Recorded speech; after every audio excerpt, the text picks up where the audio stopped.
Vale, bueno, pues hoy concluimos. Hoy es un honor tener a Sara Davis-Bosby. Y bueno, va a plantear un problema que es fundamental, normalmente no tratado como si dijésemos en programas de ingeniería y ciencia.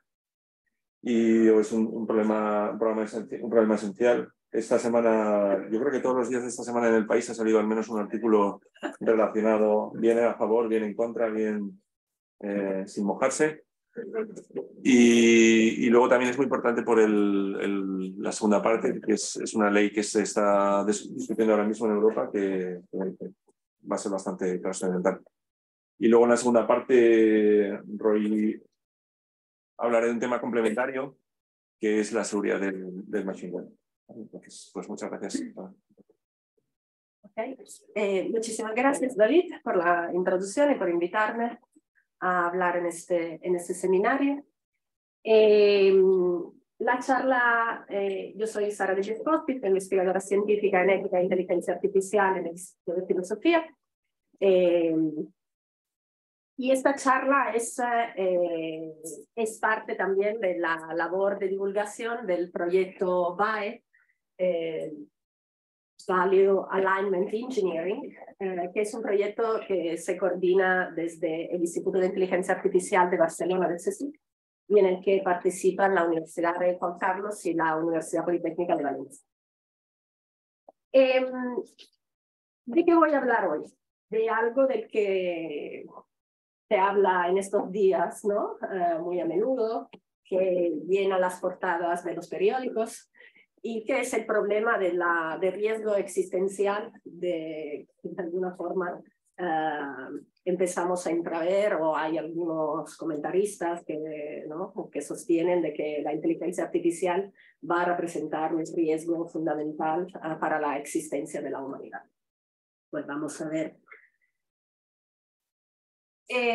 ¿Cuál es la realidad hoy en día? En realidad, lo que nos toca más de cerca son efectos más o menos voluntarios, ¿no? Que sí, más o menos predecibles, de la implementación a gran escala de las tecnologías digitales. Es decir, hablamos del hecho de que todos los teléfonos inteligentes ya tienen una penetración del mercado del 90%, es decir, hay muy pocas personas que se resistan al utilizo de smartphones. ¿Y eso qué significa? Que en nuestra mano está el acceso a como una puerta a todo Internet y a todas las aplicaciones de Internet. Y entonces a lo que es el mundo de las redes sociales, de la prensa digital, de todo tipo de aplicaciones, de videojuegos. Es decir, que lo que empezamos a ver desde el año 2010 es un aumento del utilizo de estas tecnologías y a la vez un aumento de problemas como la difusión de campañas de desinformación, que llevan a la polarización afectiva de la población. Es decir, lo que vamos viendo es fundamentalmente que problemas sociales de toda la vida, es decir, las contraposiciones entre grupos sociales, la influencia de gobiernos extranjeros dentro de la política nacional, es decir, fenómenos que siempre hemos vivido, simplemente lo que empezamos a notar, tomando en cuenta de que esta es la evolución digital, empieza en el año 2000, cuando empieza a intensificarse por la difusión de estas tecnologías, por la adopción de estas tecnologías a partir de 2010. 2014 es el año que de alguna forma en el que empiezan a estallar los grandes escándalos, ¿no? Y 2016 ya con Cambridge Analytica es cuando la opinión pública se da cuenta, ¿no? O de alguna forma la prensa internacional, ¿no? Es decir, que ese debate llega al público general.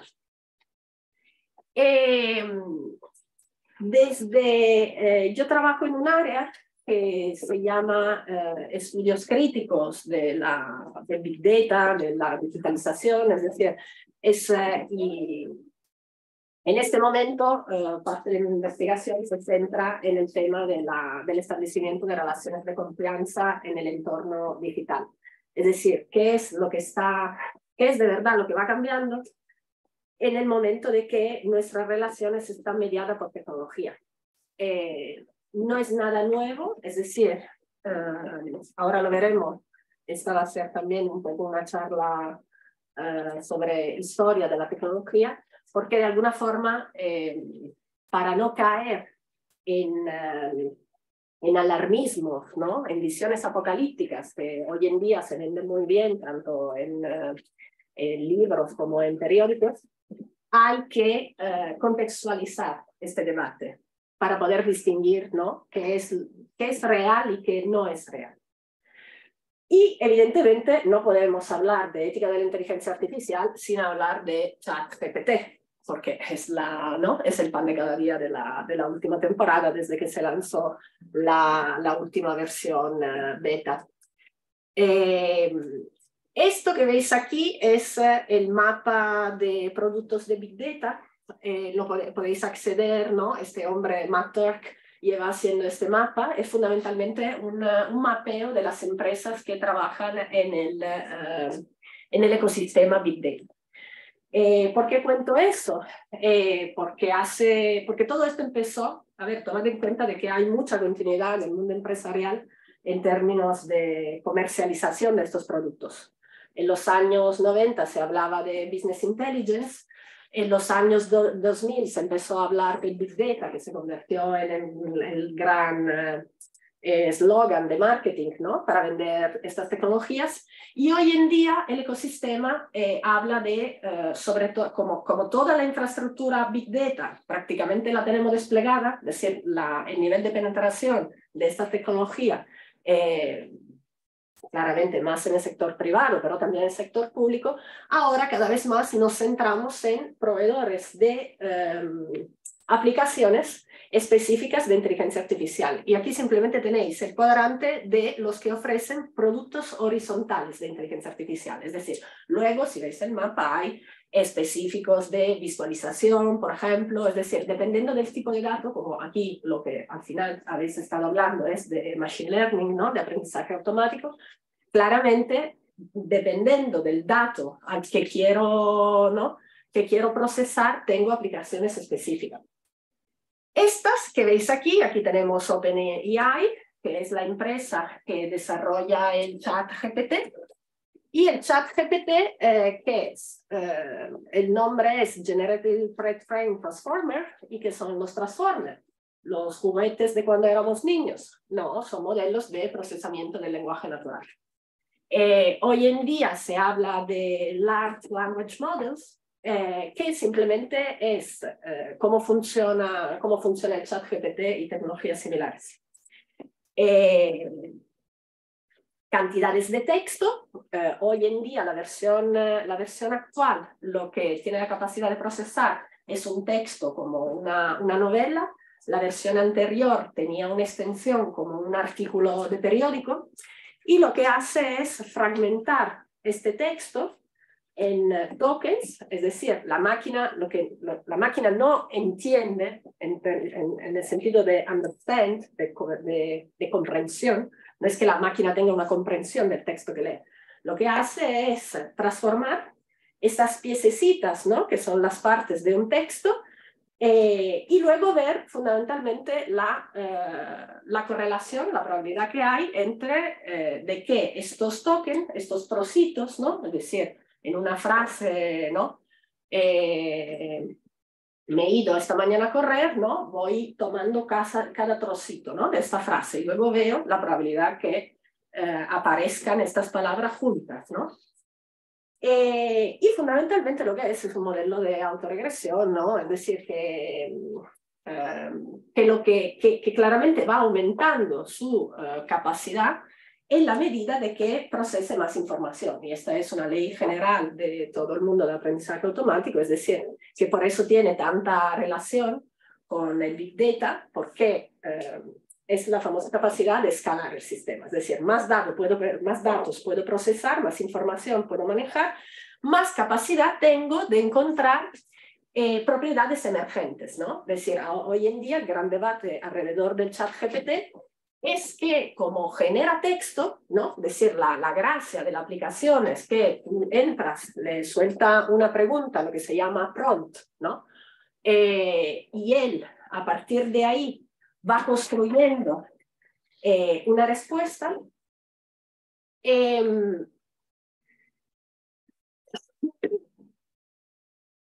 Da esa sensación, ¿no?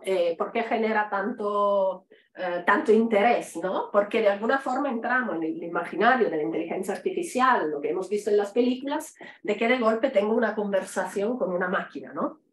En realidad ya estamos acostumbrados a tener conversaciones, entre comillas, con chatbots, que son estos, ¿no? Estos asistentes virtuales. Cuando entramos en el banco, ¿no? Queremos hacer una consulta, cada vez estos chatbots están sustituyendo a la persona que anteriormente teníamos en la ventanilla del banco, de otro servicio, y lo que fundamentalmente hacen es, yo le hago una pregunta, como por ejemplo, ¿de dónde me puedo descargar el certificado de titularidad, ¿no? Dentro del banco? Y él inmediatamente te contesta diciendo, ah, mira, vete a la página, ¿no?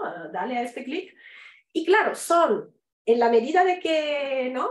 Podemos notar aquí lo que es la gracia fundamental de la inteligencia artificial, que es la automatización de procesos. ¿De dónde? Ahora vamos a hablar de dónde está el problema, ¿no? Es decir, cuando la automatización de estos procesos, como os decía anteriormente, de estas propiedades emergentes, ¿no? El hecho de que yo te haga una pregunta, claro, vosotros ahora si entráis en el chat GPT, le podéis preguntar también sobre filosofía, sobre existencialismo, le podéis preguntar sobre cualquier tema, le podéis... y lo que pasa es que, claro, como va tirando, y esto es el problema que ahora veremos, como va tirando de los datos que tiene, a veces también el problema que puede tener es que va replicando discurso racista, puede ir replicando falsedades. Y el otro problema, que es cada vez es más de actualidad, es cómo hacemos para que esta tecnología no la utilicen tanto estudiantes como científicos, como cualquiera, como periodistas, ¿no? Para hacer su trabajo, ¿no? Decir, ya, por ejemplo, se ha demostrado de que, de que el programa es capaz de pasar, de aprobar exámenes, ¿no? Como por ejemplo para llegar a imaginar oposiciones, ¿no? El examen de una oposición, ¿no? Lo pones en el chat GPT y te lo hace. Pues fantástico. Artículo académico, ¿no? Hoy en día ya muchas revistas lo que empiezan a tener en la parte de requerimiento, ¿no? Éticos es una declaración de que no se haya utilizado el chat GPT para generar el artículo. Porque esto ya lo sabíamos, es decir, la gente que trabaja en esta área ya llevamos tiempo utilizando tecnología para resumir información, ¿no? Aquí, lo que pasa es que, claro, ¿cuál es aquí el tema? Que para mejorar la herramienta, la empresa lo ha puesto a disposición del público, porque el público prácticamente lo que está haciendo es contribuir a la mejora del modelo.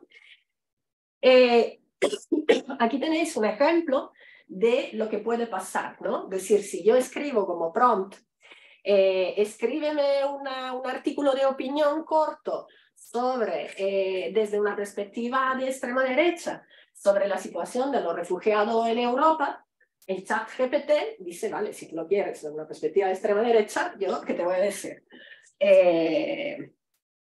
Que la situación de los refugiados está a punto de explotar, que va a destruir nuestra soberanía nacional, que la solución a la crisis de los refugiados es simple, tenemos que cerrar las fronteras, ¿no? Y deportarlos a todos, ¿no? Y uno dice, ya, qué fuerte la posición política del chat GPT. Chat GPT simplemente lo que está haciendo es replicar lo que tiene la base de datos, ¿no? Asociado a los tokens que le hemos puesto en el prompt. Así de fácil. Es decir, el chat GPT no tiene un posicionamiento moral, sin embargo, y tampoco los que lo... decir, lo que pasa es que, claro, esto ahora es este es el problema, es decir, es simplemente como una forma amplificada de un problema que ya teníamos, que es el hecho de que yo estoy utilizando datos históricos, ¿no? Es decir, por ejemplo, en este caso, tengo 300 billones de palabras, 570 gigas de información, y a partir de ahí voy funcionando. Y claro, mucha de esta información es la información de que los usuarios publican en Internet. Y sabemos, por los estudios anteriores, de que hay muchísima, en realidad, las redes sociales lo que fomentan son discursos más extremistas, más polarizados, discursos de odio. Es decir, que ChatGPT tiene cantidades amplias de información, ¿no? De mala información de la que tirar. Sin embargo, si lo vemos desde una perspectiva... Sí. ¿Puedes volver? Aquí te refieres en el trocito de la derecha del progresivismo social que hemos tenido desde el 2021. ¿Qué quieres decir con eso? Lo que quiere que sí, a ver, que por ejemplo, si hoy en día, ¿no? Por ejemplo, dentro del panorama español, que se está intentando cambiar el vocabulario utilizando un lenguaje más inclusivo, ¿no? En la medida de que yo vaya tirando de datos históricos, ¿no? Claramente voy tirando de, que puede ser, en los años 60, por ejemplo, era totalmente normal un estereotipo de mujer que fuera ama de casa, ¿no? O que decir, determinado, aquí el punto es más desde una perspectiva de lingüística de que la lengua lo que refleja son instituciones culturales, ¿no? Y esto va cambiando, ¿no? Por eso estudiamos cómo no es lo mismo cuando leemos un texto del 1400, la forma en la que se hablaba, y aquí lo que fundamentalmente vemos en la... a ver, es como un espejo, es decir, la parte bonita y al mismo tiempo escalofriante de estos modelos de procesamiento del lenguaje natural es que de golpe te ves, es decir, la máquina te devuelve. Entonces, eso es simplemente el tema de que si tú ahora estás empezando un cambio social, es decir, si tú, por ejemplo, ahora dices, o por ejemplo, cuando se habla de personas con una discapacidad, ha cambiado la forma de hablar de discapacidad, ¿no? Sin embargo, claro, si yo tengo una máquina que está tirando de discurso, ¿no? De hace años, voy replicando, eso porque es importante notarlo, porque muchas veces pensamos que esta tecnología, automáticamente pensamos que la innovación es igual al progreso, y no lo es, ¿entendéis? En realidad lo que puedo replicar son visiones muy retrógradas. Pero si incorporaras la información de los textos con los que lo has entrenado, básicamente podrías elegir un ChatGPT de acuerdo a tu discurso. También, sí, y ese es el otro problema de encerrarte en tu burbuja, ¿no? Es decir, si tuviéramos, por ejemplo, solamente un ChatGPT de discurso de cierta esfera ideológica, ¿no? Contraposición a otra, sí. Sí, yo tenía curiosidad. Las negritas que aparecen en el texto, ¿también las decide el ChatGPT? No, esto lo he puesto yo simplemente para resaltar, decir que al final hay, ¿no? Esta es como una conclusión normativa, ¿no? La extrema derecha está aquí para luchar para el futuro de nuestras naciones, y no pararemos hasta que no hayamos asegurado un futuro brillante, ¿no? Positivo para toda nuestra gente. ¿Okay? Pero en este ejemplo esto tiene que ver... En este ejemplo que pones, técnicamente me sorprende que sea capaz de conceptualmente entender el input. Porque si tú asociaras los tokens del input simplemente a palabras sin ningún tipo de asociación entre ellas con la pregunta que le estás haciendo, podría generar un texto completamente... Sí, puede generar muchas variantes. Sí que está respondiendo al contenido global del input. No es que haya cogido write, assort, opinion, cada palabra como token y haya buscado las masas, ¿no? Las que aparecen típicamente y entonces haya construido algo raro, sino que hay un punto donde sí que tiene una comprensión de que le estás preguntando. Y eso no lo veo técnicamente donde se produce. Porque son, o sea, tienen en cuenta correlaciones y, o sea, realmente son modelos autorregresivos. Esto da para otra charla. Yo aquí simplemente quiero avanzar porque si no, no llegamos al final. Y lo que quiero que veáis, ¿ok? Es, yo hice el doctorado en una escuela de negocios, a pesar de que ahora aquí se me percibe como filósofa. El tiempo que tardamos en que estas aplicaciones llegaran a 1 millón de usuarios. ¿ok? En 1999 Netflix tardó 3 años y medio hasta llegar a 1 millón de usuarios. ChatGPT tardó en 2022 5 días, ¿ok? Esta, aquí, es... el problema principal que vemos es que el cambio, la velocidad y el impacto que puede producir una tecnología de este tipo. ¿Okay? Es decir, luego lo vemos que hay paradigma para hablar de esto. Sí. Una pregunta de esto. Pero también hay una diferencia de que en el 99 había mucha menos gente con acceso. Total. Es decir, está claro que aquí va aumentando, ¿no? A lo largo de los años, pero por ejemplo, si compara, sí, claro, mira, tenemos un salto importante desde 2010, ¿ok? Aquí tenemos un gap de 5 años, ¿ok? Sí, esta es la maravilla también de la acción comercial, tomad en cuenta de que esta es esta es estatista, y entonces, claro, esto prácticamente lo que hace es aumentar la dramaticidad del cambio, porque es evidente que entre 2 años y medio que tardó Instagram en 2010, ¿no? Aquí en el medio ha habido toda una evolución. ¿Okay? ¿Y por qué nos gusta tanto? ¿Okay? Es decir, cuando nos enfrentamos a una tecnología, la pregunta es, ¿y por qué en 5 días ya teníamos ahí 1 millón de usuarios? Y os digo, en mi experiencia personal, en el proyecto europeo anterior que tuvimos, teníamos a una pequeña empresa que hizo un vídeo, un dibujo animado de divulgación científica, y llegamos a 9 millones de visitas como en mes y medio. ¿Okay? Es decir, esto es la viralidad de las redes. ¿Cuáles son las ventajas del ChatGPT? ¿Qué puede hacer? Aquí tenéis, ¿no? ¿Qué puede hacer? Te puede editar el texto, ¿no? Por ejemplo, yo estoy escribiendo mi artículo en mi inglés malo, lo pongo ahí y me hace el editing. Ya no tengo que pagar a una persona que me lo revise. Me puede hacer de personal assistant, ¿no? Por ejemplo, escríbeme correos. Estos en campaña de phishing es fantástico, ¿no? Como es un phishing attack. Cuando yo te envío un correo personalizado como ha recibido una notificación por parte de su banco, por favor, cambie la contraseña clicando en este enlace. Pues así, ¿no? Hago 300 correos personalizados para los usuarios. Lo puedo utilizar para responder a preguntas, ¿no? Para hacer investigación. Puedo generar, a ver, aquí no voy a hablar de la parte de imágenes, de procesamiento de imágenes, pero hay aplicaciones como Stable Diffusion. Tengo otro ejemplo que es súper bonito, por ejemplo, sobre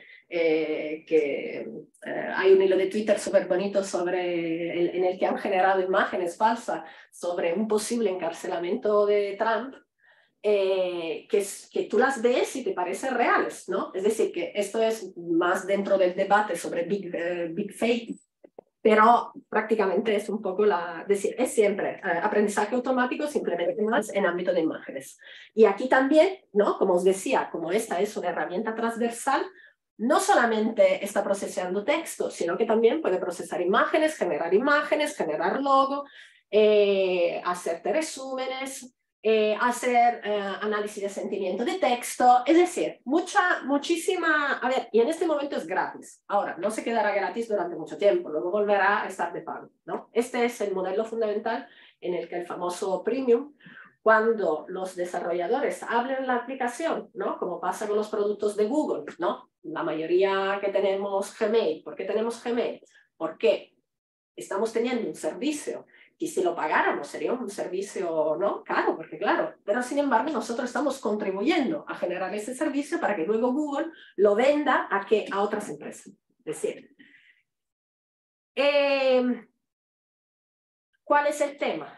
Nos están manipulando. ¿Nos van a manipular? ¿Quién nos manipula? No, es decir, ¿cuáles son nuestras vulnerabilidades? De ahí viene el debate sobre la ética de la inteligencia artificial. ¿Okay? Ética, vamos a ver.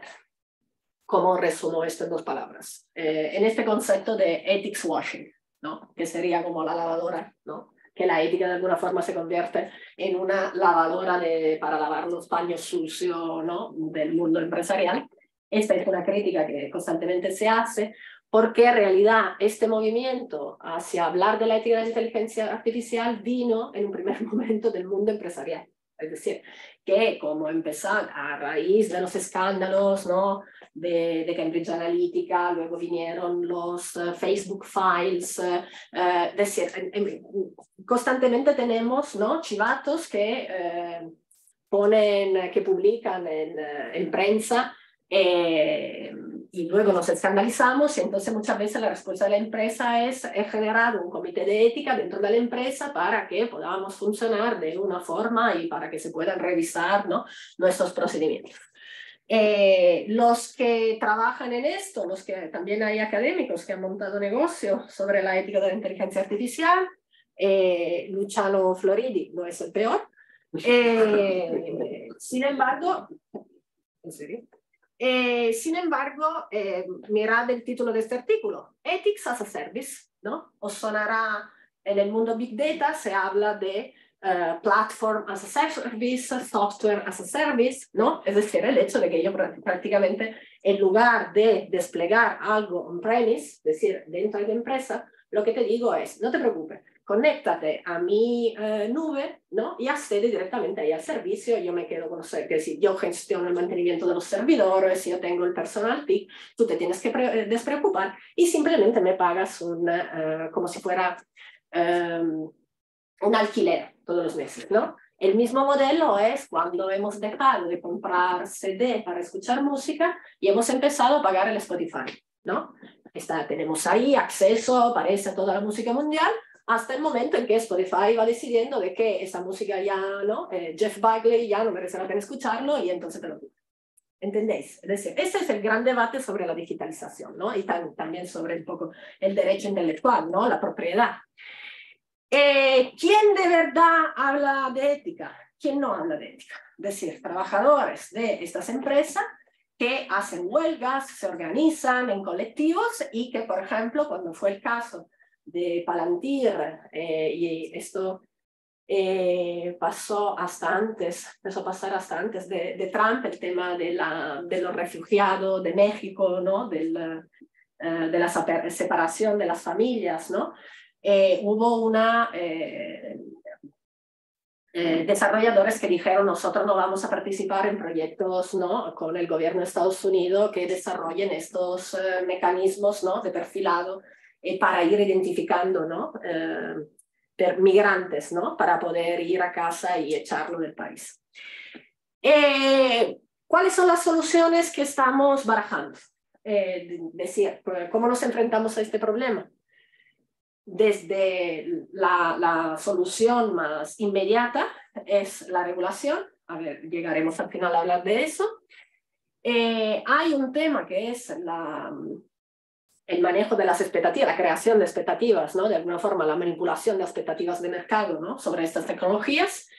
Hay otra área en la que he empezado a trabajar, que es el diseño de las mismas aplicaciones, ¿no? Es decir, cómo podemos empezar a ayudar al consumidor a ser más consciente de qué productos elegir, ¿no? Esto viene más de los estudios de privacidad y ciberseguridad, de empezar a tomar en cuenta requisitos no funcionales como los requisitos de seguridad y privacidad a la hora de elegir una aplicación. Porque claro, al fin y al cabo, somos nosotros que decidimos tener el Gmail en lugar del ProtonMail, somos nosotros que decidimos navegar con el Google Chrome en lugar que, no sé, con Brave, ¿entendéis? Es decir, que hay una parte que es dinámica de mercado y hay también regulación que se encarga más de eso, de competencia, ¿no? dentro del mercado. Este es un mapa de los principios de inteligencia, ¿no? para desarrollar una inteligencia artificial ética. Simplemente este es como una revisión de literatura, ¿no? Los puntitos que veis aquí, ¿no? Este es un conjunto de publicaciones, tanto white papers, ¿no? como de todo, es decir, a nivel mundial.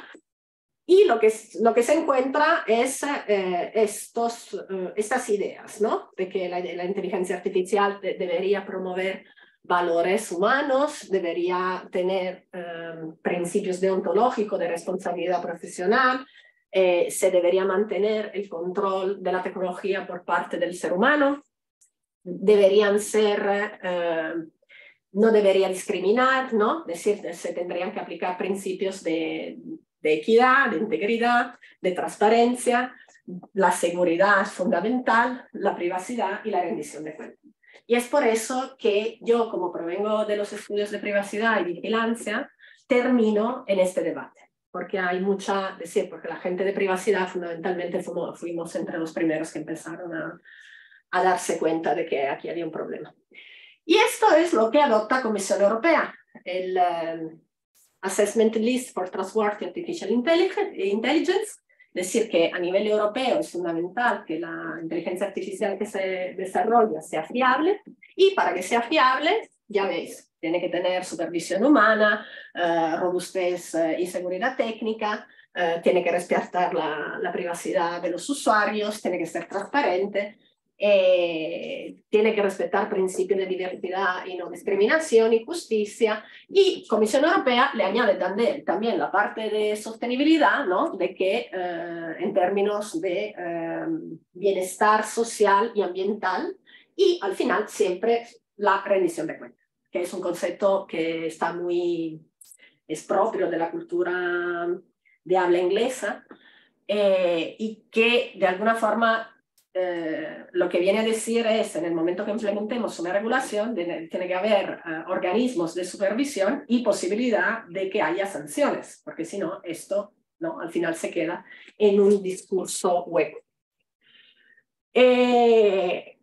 Esta simplemente la de Copenhagen Letter, ¿no? Si la queréis buscar, esto es como más motivacional, ¿no? Esta es una carta abierta, escrita para cualquiera que esté shape technology, ¿no? Cualquiera que está diseñando, desarrollando tecnología, y es más como una autorreflexión, ¿no? Decir, por ejemplo, que la tecnología no está encima de nosotros, es decir, que no tenemos que caer en sesgos típicamente humanos de creer que todo lo tecnológico sea bueno simplemente por ser lo último que estamos haciendo.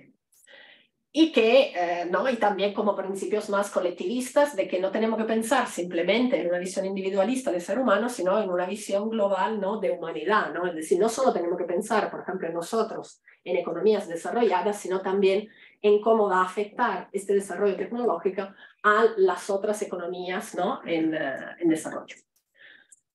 Y hay mucha, en realidad, si no sabéis qué leer este verano, hay un montón de libros, ¿no? Súper bonito, aquí vendo algunos. Y estos que tenéis en el medio son como algunos aspectos fundamentales de los que se han identificado en el debate. ¿Hasta qué hora tengo tiempo yo? Hasta las... En principio está a las 11, pero pues... Vale. A ver dónde llega. Sí. Okay. Ah, sí, porque ese no es... Porque además por ahí todavía no ha llegado, o sea que... Ah, ok, vale. Vale. Esto es simplemente para que recordemos que la inteligencia artificial no es otra cosa que otro desarrollo tecnológico, y que si también no sabemos qué leer este verano, podemos leer algo de historia de la tecnología para descubrir que, por ejemplo, la bicicleta no siempre tuvo la forma que tiene hoy en día, o que, por ejemplo, una gran invención fue cuando se le ocurrieron darle la vuelta a la botella del ketchup. Es decir, ¿no? Si nos centramos en la historia de la informática, probablemente nos interesará ver esta peli, Hidden Figures, que nos habla de que los computers en un principio eran personas y sobre todo mujeres. ¿Okay? Porque computer significa el que o la que va a hacer una computación. ¿Y por qué es importante ¿no? Simplemente mirad, ahí tenéis el primer ratón, mirad qué bonito, que estaba hecho de madera, ¿no? Y sin embargo que en ese momento cuando se le ocurrió, dijo, y hoy en día no podemos prescindir del ratón, ¿entendéis? Es decir, simplemente esto es para romper esa idea implícita que tenemos en la cabeza de que no hay otra forma de vivir, ¿no? Porque claro, tenemos un sesgo muy presente, un sesgo hacia el presente, ¿no? Que a veces tendemos a pensar que lo que conocemos en nuestro presente es lo único que ha existido nunca.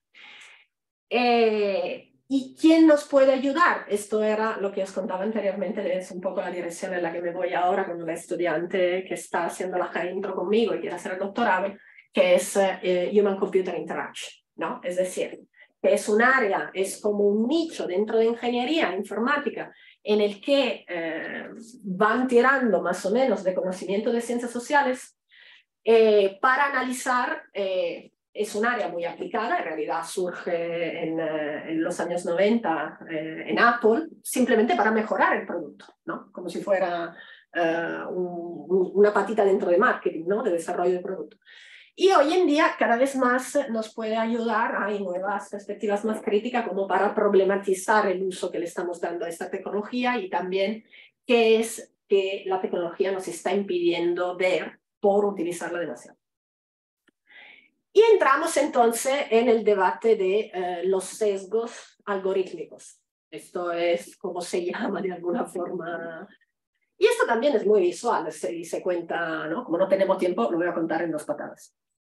Este es un estudio, esta es otra cosa que podéis ver el sábado por la noche si no vais a salir, que es bastante malo este documental, sesgo codificado, en la que aparece esta investigadora, la Bollamy, que en su tesis de doctorado en el MIT se le ocurrió mirar el uso que se hacía de las bases de datos para reconocimiento facial. Y su estudio resultó como muy llamativo porque, como en Estados Unidos todo tema de raza es como un tema muy sensible, ella lo que descubrió es que los modelos de reconocimiento facial que se estaban desarrollando funcionaban mucho mejor si estaban reconociendo caras de personas blancas que de personas negras. Y que el problema aumentaba si se trataba de mujeres afroamericanas o de otras etnias, ¿no? Es decir, mujeres que no fueran blancas. Tomando en cuenta que, por ejemplo, en el mundo inglés, yo misma, a mí no se me percibe como British white, ¿no? Es decir, que cuando tú vas a trabajar en Estados Unidos, al principio tienes que rellenar un cuestionario en el que tienen una tabla de razas que prácticamente es media página, en el que, por ejemplo, mi color de piel se denomina other white, ¿no? Y según ellos, yo, por ejemplo, soy exótica porque me parezco más como etnia a, por ejemplo, Líbano, Middle East, ¿no? El Oriente Medio. ¿Por qué os cuento eso? Primero porque los únicos que de verdad tienen esa capacidad de pillar ese matiz son los que desarrollan maquillaje, que son los únicos como que tienen toda la paleta de colores. Y también para como que veamos, ¿no? Que nosotros vivimos en España en una sociedad fundamentalmente tolerante, ¿no? También en términos de historia, ¿no? Bastante homogénea, y sin embargo, claro, en Estados Unidos al final esto se convierte como en un tema muy sangrante por la historia, por el contexto social. Aquella es la historia que se publica en el New York Journal, oh Dios, y que luego, como siempre, se copia en el país. Y aquí lo que tenéis es cómo nos enteramos en Twitter, ¿okay? Porque hasta que llegara Elon Musk y destrozara Twitter, que ya es para tirarlo, era un entorno en el que fundamentalmente los investigadores compartíamos mucha información, ¿no? Como de última mano. Y este es un hilo de 2017 en el que esta persona lo que publica es, mira, os enseño un ejemplo muy en el que de golpe vais a entender el tema de los sesgos algorítmicos de golpe, ¿no? Es decir, si te ha costado, esto es lo que dice, ¿no? Si te ha costado alguna vez enterarte de qué significa, ¿no? Por qué es importante que haya diversidad dentro del entorno de desarrollo en tecnología, pues mírate este vídeo y ya te enterarás. ¿Y qué te enseña el vídeo? Un dispensador de jabón de toda la vida que encontramos en cualquier baño, ¿no? De cualquier auto, ¿no? De donde sea, de cualquier sitio público, que funciona si la mano que le pones debajo es blanca, pero no funciona si la mano es negra. Así de simple. Así de simple, ¿no? ¿Tiene una postura, ¿no? ¿Tiene un posicionamiento moral el dispensador de jabón?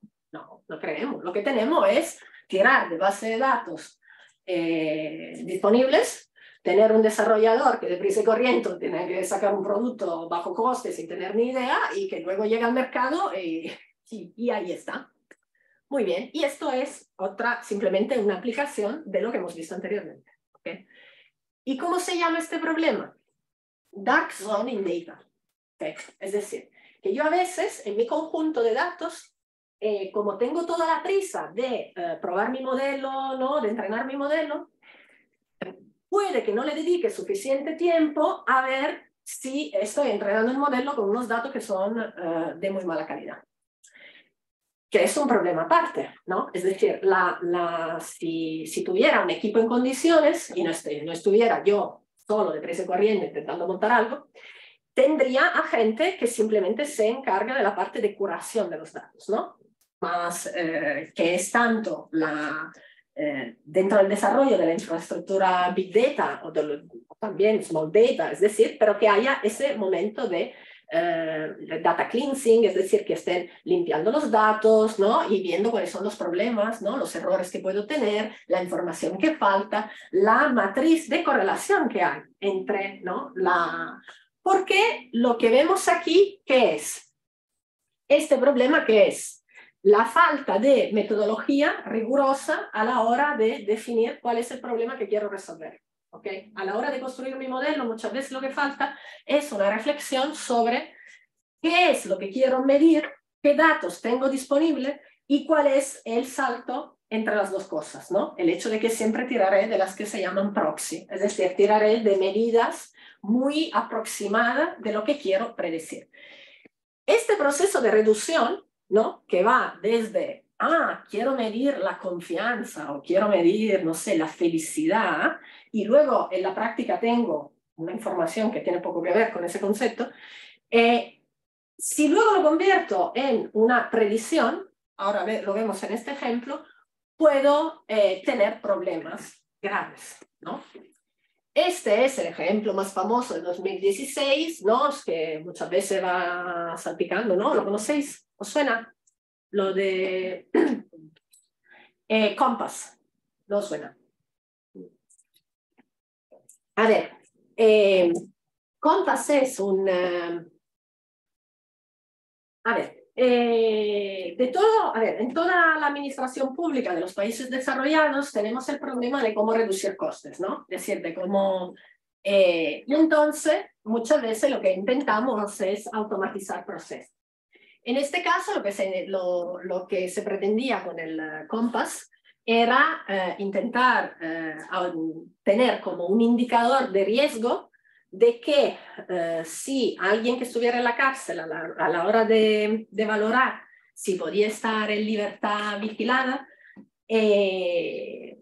tenía que salir de la cárcel, era mejor que se quedara dentro, ¿no? Porque claramente tenemos aquí el balance de si se queda en la cárcel sigue siendo un coste para el Estado, sin embargo, si luego sale a la calle y vuelve a delinquir, ¿no? Tengo otro problema. Entonces, ¿qué hago? Este es un poco el dilema que quiero resolver.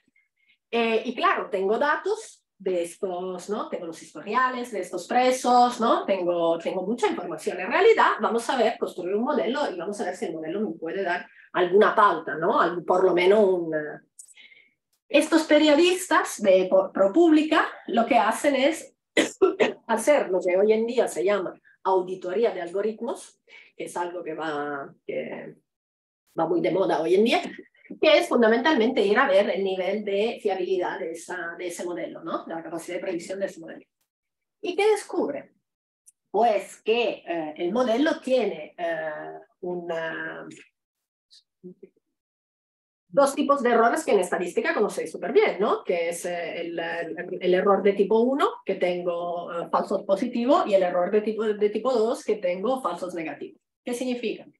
Que las personas afroamericanas, ¿no? Tenían casi el doble de los blancos de ser etiquetado como de alto riesgo y sin embargo no volver a delinquir, y sin embargo los blancos tenían un riesgo mucho más bajo que los afroamericanos de ser etiquetado como de alto riesgo y sin embargo luego una vez liberado volver a delinquir. ¿Okay? Y dice, qué horror, ¿no? Qué horror, porque claro, este sistema, además implementado por agencias, ¿no? de seguridad a nivel, es decir, este simplemente era un sistema que empezó a utilizarlo un Estado y como es muy típico en las dinámicas de las organizaciones, se empezó a utilizar en otros estados por dinámica de indicación. Sí. ¿Cuál es la consecuencia de que a uno lo etiqueten como riesgo alto o riesgo bajo? Que se quede en la cárcel en lugar de salir. Es decir, la decisión, este algoritmo lo utilizaban los jueces a la hora de decidir, era es decir, vosotros imagináis, ¿no? Llega la persona al juzgado, ¿no? Con el abogado, y el juez tiene que decidir si, cumplida parte de su pena, ya puede seguir la última parte en casa, o si se queda dentro. Es una decisión fundamental, es decir, es una decisión de calado para la persona involucrada. Y el juez lo que se le da en la mano es este modelito, ¿no? Como una tablilla diciendo, mira, Pablo aquí tiene un riesgo del 60. Pues, ¿qué haces? ¿Lo asume o se queda? Este era... ¿Y qué era lo que estaba pasando? Okay. Luego ha habido estudios académicos que podéis aquí, Corbett Davis y coautores, 2017, le dan los datos, le dan el modelo, ¿no? Y se ponen a ver qué era lo que estaba pasando. Y fundamentalmente lo que se dan cuenta es que el modelo no es que estuviera mal, el modelo lo que estaba estimando era otra variable. Es decir, no era lo que se pretendía, que es este concepto, ¿no? Que es lo de volver a delinquir, sino la probabilidad de que te volvieran a arrestar. Es decir, que el policía por la calle te volviera a coger y llevar a la comisaría. Y sabemos que los negros, los afroamericanos viven en barrios donde hay más criminalidad, donde hay más patrullas, donde la probabilidad de que te vuelvan a llevar a la comisaría es mucho más elevada que lo que le pasa al correspectivo simplemente, ¿no? Por ejemplo, a la mafia italiana de Nueva York, para decir una cosa. ¿Qué pasaba? A ver, ¿qué es lo que... a ver, esto yo ahora no tengo evidentemente tiempo, ¿no? No tengo tiempo de profundizar, sin embargo os invito a mirarlo porque esto se ha convertido.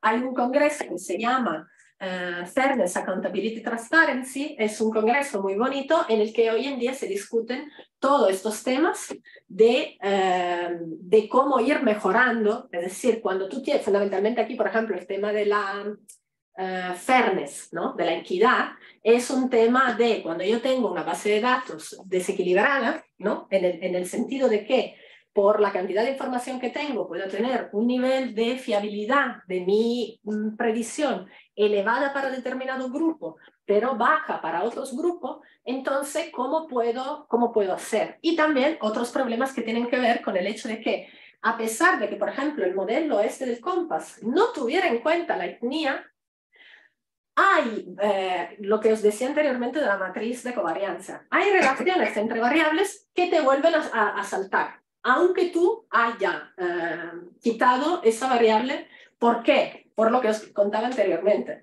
que aunque tú no te sepas que esa persona es afroamericana, sin embargo, con que tú ya te sepas que vive en ese barrio, ya con la localización, ahí te viene una cantidad de información social, porque claro, fundamentalmente lo que te viene es toda una historia de segregación. Y entonces, aunque tú no tomes en cuenta esa variable, al fin y al cabo, te vuelve a saltar.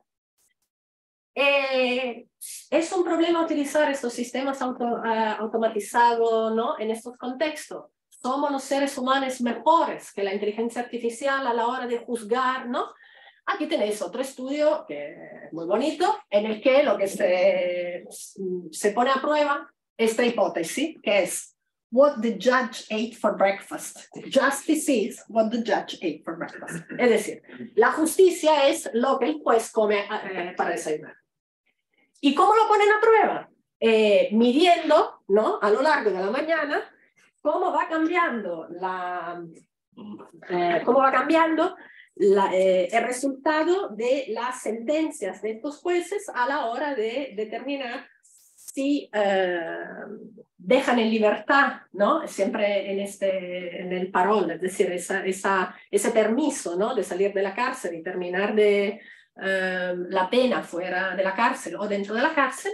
Y entonces lo que demuestran es fundamentalmente esto, que empiezan por la mañana con mucha buena voluntad y una visión positiva, ¿no?, del ser humano, y luego le va entrando hambre y cada vez la gente se queda más en la cárcel porque esto es fisiología básica, ¿no? Es decir, si tenemos hambre, estamos más nerviosos, estamos más enfadados, estamos más frustrados y claramente, ¿no? ¿Qué hacemos?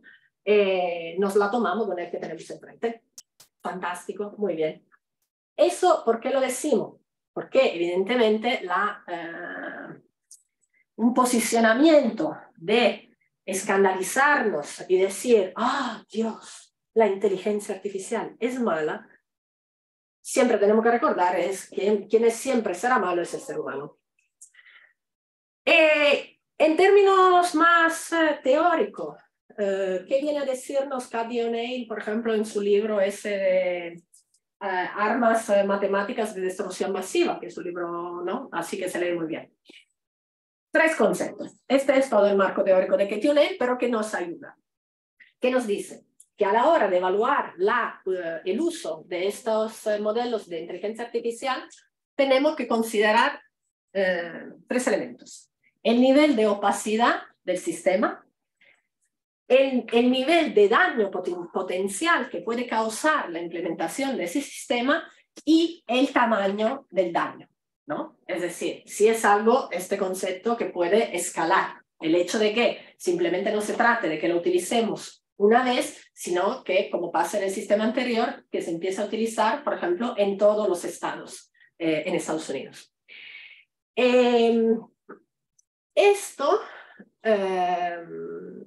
Y claro, y el debate que hay, el debate es evidentemente de volver a poner el foco también en los desarrolladores, ¿no?, de esta tecnología y lo que ellos no ven, ¿no? El hecho de que muchas veces cuando tú estás desarrollando esta tecnología, te falta información en tus datos porque ni se te ocurrió que tú tenías que tener esa información. Por eso en esta área se intenta colaborar con especialistas de otras áreas para poder cubrir la falta de conocimientos, ¿no? Esto por el lado del diseñador del sistema. Y luego lo que tenemos que mirar es, a la hora de implementar el sistema, ¿qué es lo que le pasa al usuario del sistema? Es decir, ya sabemos, ya tenemos mucha historia de implementación y adopción de tecnología que nos dice que en el momento que le demos al juez o al médico, ¿no? Aquí tenéis el caso de un sistema, un Clinical Decision Support System, que en el momento que se implementa en las clínicas, se hace un estudio y lo que se detecta es que en un 6% de los casos, los médicos dejan de lado su opinión médica y se fían más del modelo que de ellos mismos. ¿Okay? Es decir, ¿dónde está el problema? Que en el momento, si esa tecnología lo que al final va a producir es que yo cada vez me sienta más tonta, más inútil, más incapaz de decidir, ¿no?, de actuar, de juzgar, evidentemente en términos de capacidad de decidir estamos perdiendo, no estamos ganando. Esto nos lleva a otro problema que es la pérdida de habilidades. En la medida, esto por ejemplo en el sector de los aviones se ha visto mucho, desde que se empezaron a automatizar las funciones de vuelos en los aviones, hay cada vez más pilotos que no saben. Y de hecho, lo que se ha hecho aquí, por ejemplo, en este estudio de 2009,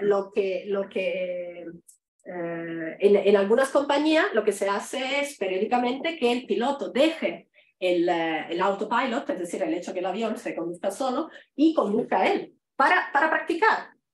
Y esto va a pasar con el coche autónomo. Yo sé conducir, pero en el momento que deje de conducir y me lleve el coche, yo dejaré de saber conducir. Y esta es una regla general.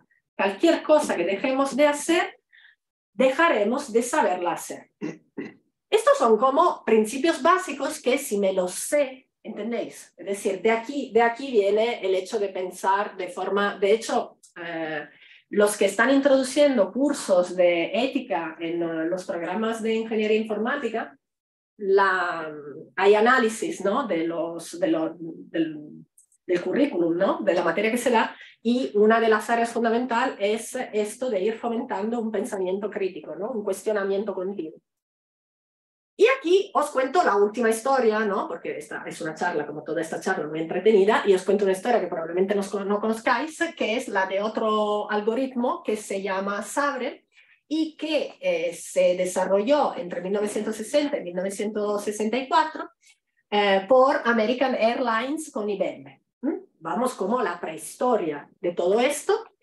Y en aquel entonces, ¿de qué servía? Era como uno de los primeros modelos de optimización, ¿no? Ya sabéis que todo lo que es optimización de rutas, ¿no? Todo lo que es... En aquel entonces lo que el sistema lo que tenía que ayudar era lo de que los pasajeros que estaban comprando los pasajes encontraran su vuelo, ¿no? Y su asiento.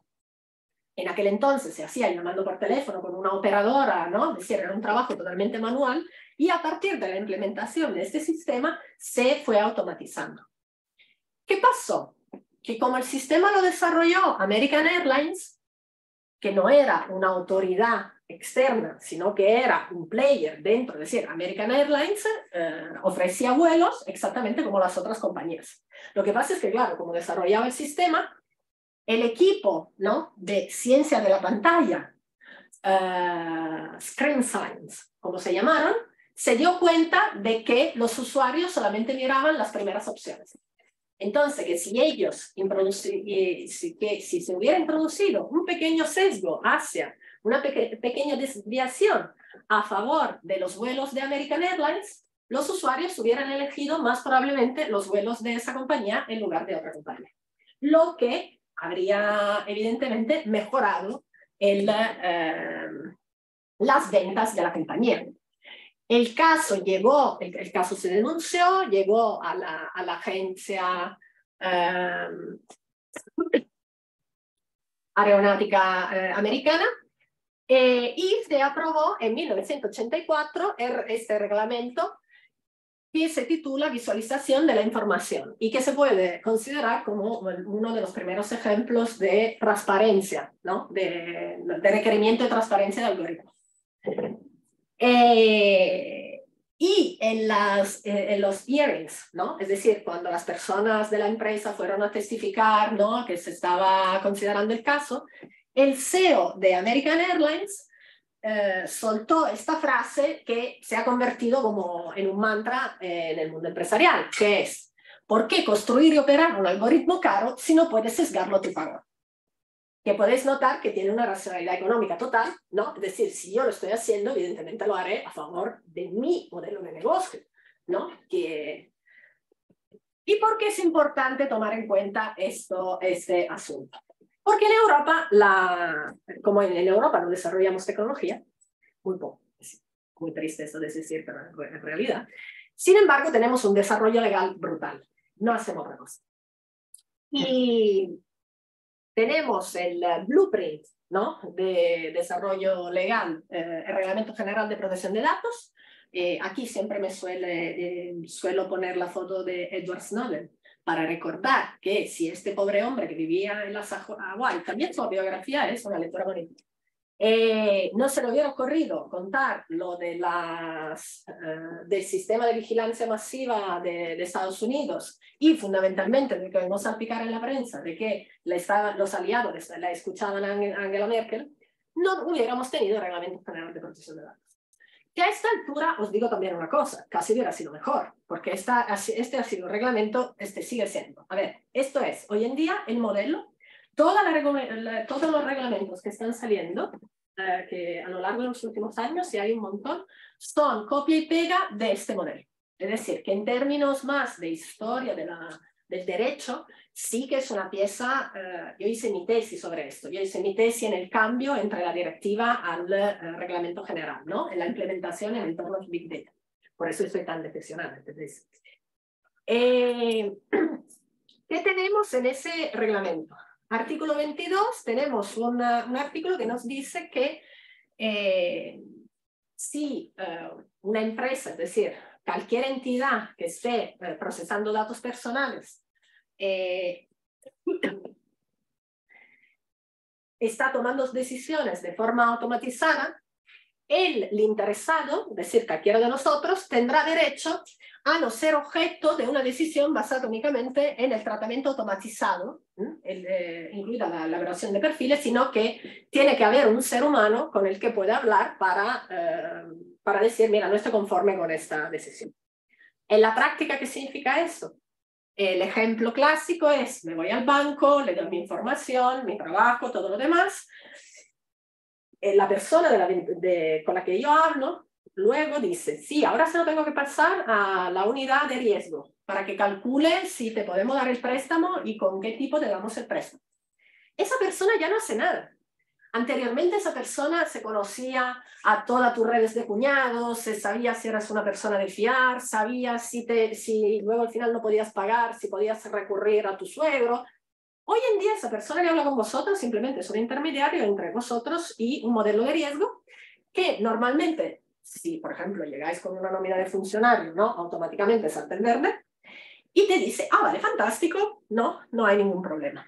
¿Cuál es el tema? Que si te sale, no te voy a dar la hipoteca o te la doy con un tipo mayor de lo que te había prometido en un primer momento para engancharte, tú podrías decir, espera, y normalmente la respuesta será, tendrá que hablar con el supervisor, ¿no? Es decir, que tienes que pasar un nivel porque ya el nivel es decir, porque ya la automatización se ha cargado esa primera etapa.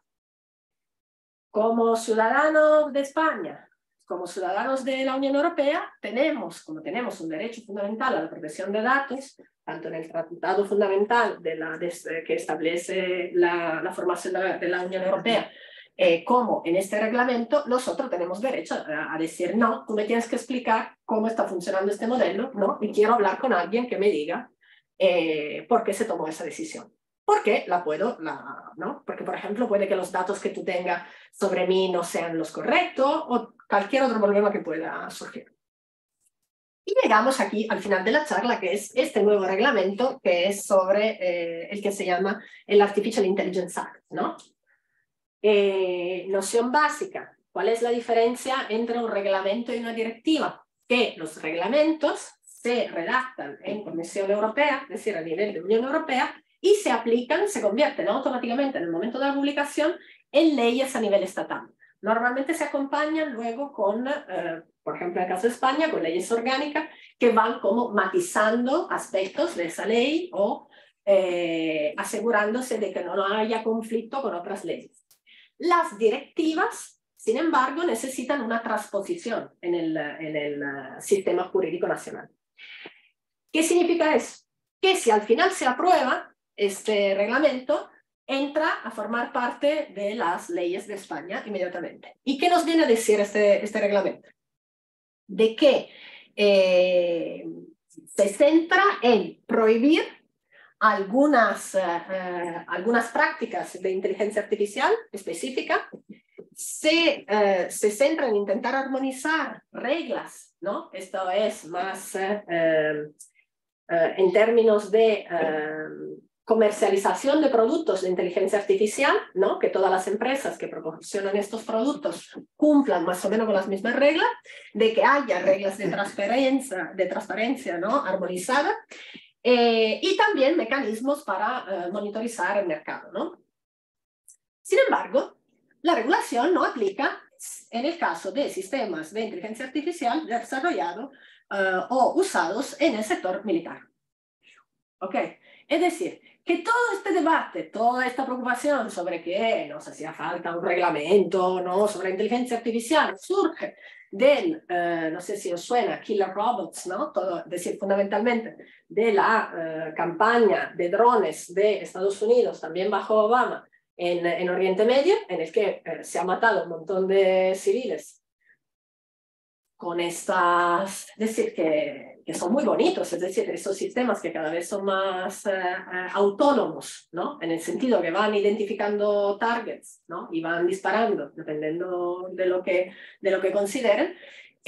Nos escandalizamos de eso, nos escandalizamos de esta... de que nos hemos saltado la básica ética militar, ¿no? De la que, ¿no? Antigua, en la que el enfrentamiento era de un ser humano y otro ser humano, ¿no? Cada uno luchando por su vida, Y ahora simplemente estamos en un centro de mando enviando estas maquinitas y allá ellos. Nos escandalizamos mucho, sin embargo, sacamos un reglamento que no se ocupa de esto, porque todo reglamento que se ha sacado, también pasa con el Reglamento General de Protección de Datos, que luego tiene una directiva que se aplica para Fuerza y Cuerpo de Seguridad del Estado, porque no nos queremos meter, porque hay un tema fundamental, que cuando nos metemos en el trade-off entre seguridad y privacidad, nos interesa más la seguridad. Y como concebimos que la seguridad depende del nivel de vigilancia que podamos implementar, evidentemente no nos interesa la privacidad. Y esto es, yo porque tengo mucha investigación en eso. Y aquí, y no solamente se prohíben, ¿no? ¿Cuáles son las aplicaciones que se prohíben? Aplicaciones que utilicen técnicas subliminales de inteligencia artificial, ¿no? Es decir, como técnica, esto es muy ciencia ficción, ¿no? Es decir, que te estén manipulando la mente y tú no te des cuenta. Que estén explotando cualquier tipo de vulnerabilidad de grupos específicos, que implementen social scoring, que esto ha sido un debate en China. En China lo que se hace es utilizar un montón de información para fundamentalmente sacar un nivel de fiabilidad de los ciudadanos, y cualquier sistema en tiempo real de reconocimiento biométrico, ¿no? Esto fundamentalmente se debe al reconocimiento facial, es decir, el hecho de que las redes de cámaras de videovigilancia cada vez tienen un componente smart de inteligencia artificial que automáticamente va reconociendo a la gente, ¿no? Y eso se utiliza mucho en protestas, en actos públicos, se puede utilizar para un montón. Por ejemplo, toda Londres, toda la red, prácticamente toda la ciudad está llena de cámaras de videovigilancia y si veis serie como Homeland, ¿no? Ahí, o no sé, o The Punisher, ¿no? Lo que veis ahí es cómo me tengo que cubrir de la cámara si me están buscando, porque lo que hacen es lanzar el reconocimiento facial en contra de una base de datos de criminales o sospechosos y te van identificando. Esto también hoy en día se utiliza en marketing para, por ejemplo, ¿no? Es como el marketing del futuro, cuando veis Minority Report, que entra en la tienda y de golpe aparece una pantalla, ¿no? Que te dice, hola, bienvenida Sara, ¿por qué este día no te vas a comprar este bonito maquillaje? ¿Entendés? Y cada vez en el marketing lo que se quiere es esa personalización, ¿no? Y ahí, como dice el CEO de Google, hay que moverse sobre la que se llama la línea escalofriante, ¿no? The creepy line, porque claro, si yo entro en la tienda y de golpe me aparece ahí una asistente virtual que me dice, hola Sara, ¿qué tal hoy? ¿Te has ido a Lisemata a dar la charla y vuelves aquí, ahora quieres el maquillaje? Yo le digo, venga tía, cuánta información, ¿no? Déjame que intensa, ¿entendés? Concluyo la charla. El transhumanismo. No os invito a leer libros de transhumanismo. Sinceramente, no merece la pena. Es decir, ni el Raymond Kurzweil, el Nick Bostrom, ¿no? Si queréis leer algo heavy, Nietzsche, ¿entendéis? Volvéis ¿no? Así habló Zaratustra, si queréis algo como existencialista, si estáis de mal rollo.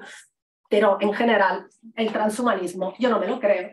Es una discusión entre filósofos, no tiene mucho recorrido. Sin embargo, es cierto de que hay un elemento de que depende de nuestro miedo a la muerte. Es decir, esto es como un poquito de conócete a ti mismo. Si eres una persona que tiene cierto miedo fundamental a la muerte, puedes caer víctima de este tipo de discurso. Es decir, como que te engancha mucho esto de que las máquinas de golpe empiezan a replicarse ellas solas y toman el control del mundo, ¿no? Esto... Bueno. Sin embargo, en mi colección de libros para el verano no lo incluyo. Y aquí terminamos. Muchas gracias por haber escuchado la pregunta.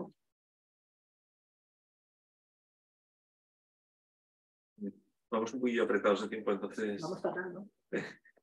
Muchas gracias. Es que me había notado que el mirador mientras tanto.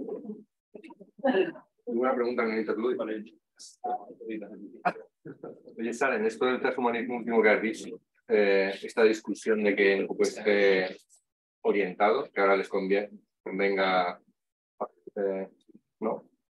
llevar el foco de esta discusión a ese área tan extrema y olvidarse de todo lo anterior que has contado? ¿Tú qué opinión tienes?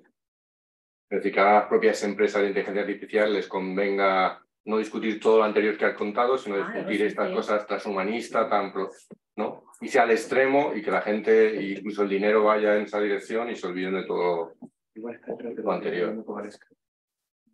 ¿Eso cómo lo ves? ¿Cómo lo veo? A ver, cualquier cosa que haga Elon Musk, ¿no? Tiene detrás una razón comercial. Entonces lo que hay que ver, ¿no? Cuando dice de que... Yo creo que en este momento es más hundir competidores.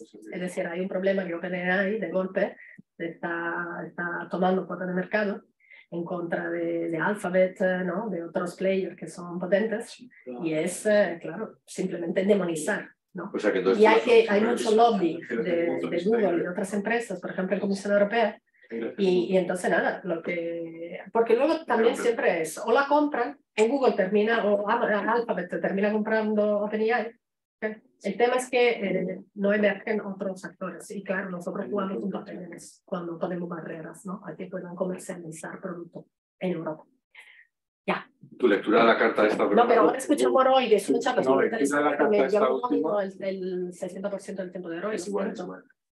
Bueno, luego lo pregunto. Ya. Vale, yo lo empiezo ya. Porque David ya se lo sabe. Bueno, pues ahora que ya os había convencido, David, del potencial que tenía el Machine Learning, hoy es el día de las charlas deprimentes, ¿no? De los aspectos negativos. Yo voy a hablaros un poco de otro de estos aspectos negativos del Machine Learning, y en concreto es la seguridad.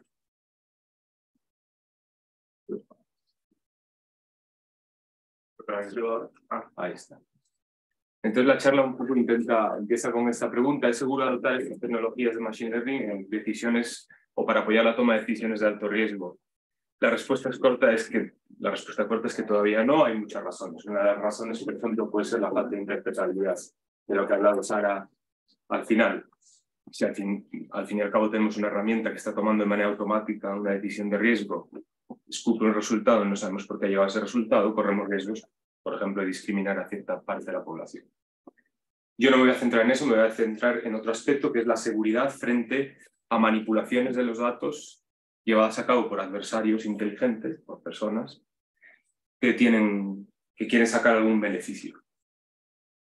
Entonces, para entender esto, lo primero es ser conscientes de una de las hipótesis de trabajo más importantes del Machine Learning, que es esta de aquí. Una hipótesis central es que los datos de entrenamiento y operación, los datos que utilizamos para entrenar los algoritmos y los datos que utilizamos en la operativa de los mismos, son, como decimos en estadística, idénticamente distribuidos. Proceden de la misma distribución de probabilidad, o si queréis, proceden del mismo mecanismo generativo de los datos. Con esta hipótesis de trabajo, el objetivo del Machine Learning es alcanzar lo que se llama generalización fuera de la muestra, es decir, que las predicciones que hacemos generalizan a datos nuevos, que no estén en la muestra de entrenamiento. No obstante, se está asumiendo que esos datos van a proceder de la misma distribución de probabilidad, del mismo mecanismo generativo. Y esto es muy importante. Generalización fuera de la muestra no implica generalización fuera de la distribución. Las herramientas, si cambia la distribución, si cambia el mecanismo generativo de los datos, van a incurrir en errores. Como mejor se entiende esto, bueno, existen bastantes formas de violar esta hipótesis de trabajo. Y en la que nos vamos a centrar aquí son ataques, manipulaciones intencionadas por parte de terceros. La mejor forma de entenderlo es a través de un ejemplo. Este es un ejemplo muy sencillo, simplificado, de un algoritmo de detección de spam. Detección de spam es un problema de clasificación binaria, dos clases, legítimo, spam. Y en este diagrama, la decisión se toma en base a dos covariables que representamos en los ejes X e Y. Por ejemplo, puede ser la presencia de una palabra, cada uno de ellos de una palabra diferente. Hemos entrenado un algoritmo y el entrenamiento se traduce en una frontera de decisión, de manera que todos los puntos que caigan a este lado serán etiquetados como correos maliciosos y los que caigan a este como legítimos. El color aquí indica la realidad. El azul es malicioso y el naranja es legítimo. En tiempo de operación del algoritmo podríamos tener una tercera persona que coge un correo, este de aquí, y lo modifica sutilmente. Cambia la A por un 4 en la palabra Viagra. Y eso hace que este correo cruce la frontera de decisión y nos haga clasificarlo como legítimo cuando realmente es spam, ¿vale? Claramente en el entrenamiento no hemos tenido en cuenta la presencia de un adversario que puede manipular los datos y por tanto el proceso generativo de los datos es diferente en entrenamiento y en operación. Se viola esta hipótesis y los algoritmos funcionan mal. Cae el rendimiento. Otro ejemplo, quizás más impactante, es en la conducción autónoma. En conducción autónoma, una de las múltiples tareas que tiene que desempeñar un vehículo autónomo es a partir de una imagen, que está procesada por los sensores que tenga el vehículo, una imagen de una señal, determinar qué señal es. De nuevo, es un problema de clasificación con tantas clases posibles como señales existen. En este caso, el algoritmo recibe esta imagen y la clasifica correctamente como un stop, y eso desencadenará un proceso que llevará al coche a frenar y a parar. No obstante, se pueden diseñar unos parches que se llaman parches adversarios, estos de aquí, que no están diseñados al azar, están cuidadosamente confeccionados y se añaden a la señal de stop para que el algoritmo la clasifique, pues en este caso como un ceda al paso y en este caso como un límite de velocidad. Las consecuencias todos nos las imaginamos. Otro ejemplo interesante. Este está en diagnóstico automático. Aquí tenemos una imagen de un melanoma que es benigno y está clasificado correctamente como benigno por una red neuronal profunda.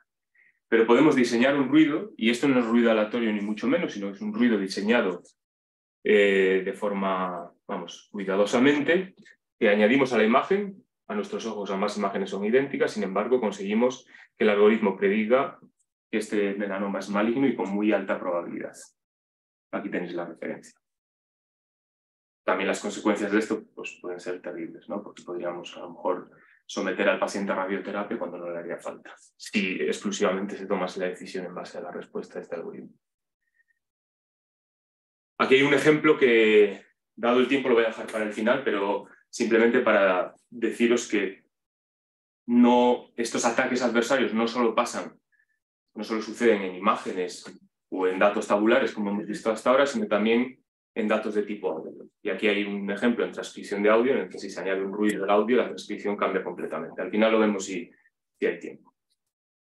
Bueno, esto era simplemente para poner de manifiesto que es muy necesario producir un marco para generar algoritmos de machine learning que sean robustos frente a manipulaciones adversarias, ¿vale?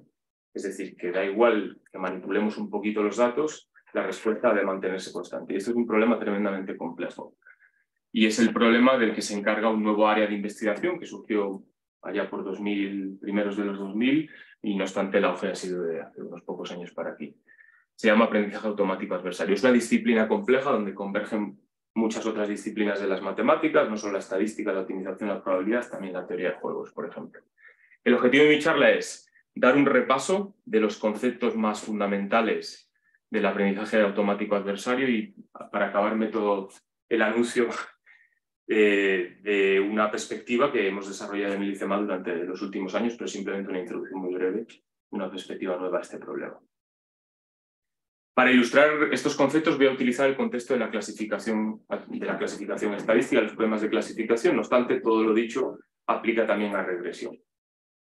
Entonces, para que estemos todos en el mismo punto, esto es un poco repaso de lo que habéis visto en el curso, describo brevemente cuál es el setting habitual de la clasificación estadística. En un problema de clasificación tenemos un agente, que llamamos clasificador. Y este agente va a recibir instancias que pueden pertenecer a una de K posibles clases. No existe ningún orden intrínseco entre estas clases y pueden ser, por ejemplo, los diferentes tipos de señales que nos podríamos encontrar en la carretera. Junto con la clase de las instancias existe un vector que pertenece a un espacio de dimensión D, que es un vector de variables predictoras o de covariables, según queréis llamarla. En nuestro problema de las señales, este vector correspondería a todos los píxeles de la imagen que observa el coche autónomo. Este vector nos va a dar información acerca de la clase a través de una distribución de probabilidad, un modelo probabilístico que nosotros elegimos, PDI dado X. Después, el problema de clasificación se rompe en dos partes. En una primera parte entrenamos modelos, es la parte de entrenamiento e inferencia. Una segunda parte es la operativa del algoritmo, tomamos decisiones con los modelos que hemos entrenado. ¿Cómo se hace el entrenamiento? Lo más habitual, y es, vamos, creo que casi todo lo que se ha dado en este curso, es utilizar modelos paramétricos, es decir, modelos probabilísticos que relacionen la I, la respuesta, con las variables a través de unos parámetros. Por ejemplo, en un problema de regresión, I dado X y los parámetros sigue una distribución normal, donde la media es una combinación lineal, la media de esa distribución normal es una combinación lineal de las variables predictoras, los parámetros, ¿no? Los pesos de esa combinación. Una vez tenemos un modelo, observamos una serie de datos, una serie de parejas X y conocidas, y esto lo vamos a utilizar para hacer inferencia acerca del parámetro θ. Ese es el entrenamiento. Y existen dos paradigmas para hacer inferencia. En el curso nos hemos centrado en este, fundamentalmente, existe otro paradigma. Muy brevemente, el paradigma clásico de estimación por máxima verosimilitud simplemente lo que hace es estimar el parámetro como aquel que maximiza la verosimilitud, es decir, la probabilidad de haber observado los datos que hemos observado dado el parámetro. Y esto es equivalente en muchas ocasiones a minimizar el logaritmo, a minimizar una función de coste, donde la función de coste se puede escribir en general como menos el logaritmo de la verosimilitud. Por ejemplo, se puede demostrar, y es muy sencillo, es un ejercicio que podéis hacer, que minimizar el error cuadrático medio, que es una de las funciones de coste que se han visto en este curso, es equivalente a maximizar la verosimilitud cuando este modelo, cuando esta distribución es una distribución normal. Muy sencillo. Entonces, el entrenamiento consistiría en encontrar este parámetro, este estimador de máxima verosimilitud. El otro paradigma que existe es el paradigma bayesiano, que es el segundo curso que se está dando, el que va justo después. ¿Empieza a las 12, David? Bueno, hay cierta flexibilidad. Vale, intento ir. Yo creo que vamos para las 12 en cabo. Como es